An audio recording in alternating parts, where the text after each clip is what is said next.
Okay, so it's a new day. I'm filming these videos on the exact same day at the exact same time, just a little behind the scenes secret because my husband left. He took my two oldest. They're running errands. The two littles are napping. The dogs are quiet. So I've got like 20 minutes to pound out these videos. So here's the difference. Yesterday we talked about what happens. You're either one of two stay-at-home moms, right? You're either the busy bee, running all day long, but you're never really getting anything accomplished and you definitely don't have enough time with your kiddos, or you're the bored Betty. You feel like you're living Groundhog's Day over and over and over and over again, and you're bored out of your mind. The days pass, you just pass so slowly, it's painful, and so your solution has become, I just need a schedule. And so you're looking for a schedule, you're on Pinterest, you're looking at stay-at-home mom schedules, you're asking your girlfriends who stay home, what do they do? You want to know what other people are doing. Well, here's the deal. Like I said yesterday, you don't need a schedule. And here's why.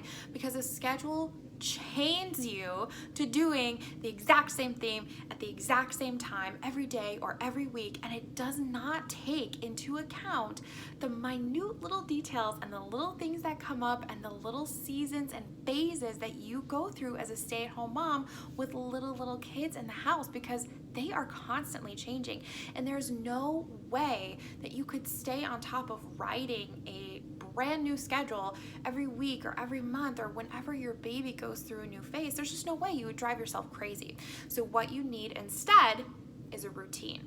So what routines are going to be daily, consistent habits that you use to move you throughout the day. And the great thing about routines is that they don't rely on time.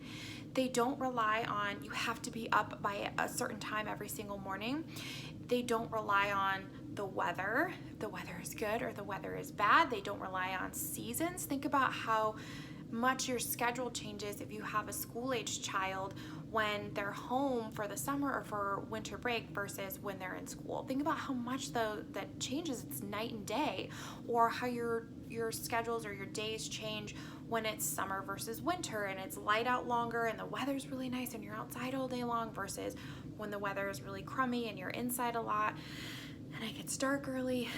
Think about how your normal inclination is to change up what you're doing every day based on how your baby slept last night, how you slept last night, if you're potty training, the phase of life that your children are in. And that's what a good mom does, right? We're constantly adjusting things for our kids.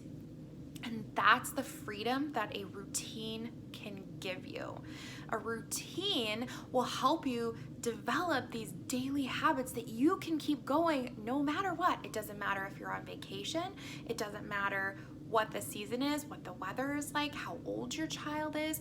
I've had daily routines in place since my oldest son was maybe 18 months old, and he's 7 now, and we still do the same daily routines or versions of them, and I've never had to change them dramatically, right? Like routines will age with your child, but I've never had to completely change it up and go back to the drawing board and think of something new because he's gotten older. His bedtime routine, for instance, has been the same since pretty much day one, and it's still the same. And we have 4 kids, you guys, and as we've added new kids, they just come right into the bedtime routine. We do jammies and a diaper, or now that he's older, he goes to the bathroom by himself. We brush teeth, we read a story, we say bedtime prayers, and it's lights out. And that's our bedtime routine, and it's been that way since he was little. My husband used to sit and read stories to him while I would give him a bottle, and little things have changed, right? Like he doesn't really need a bottle of milk anymore, or they don't nurse after a certain point.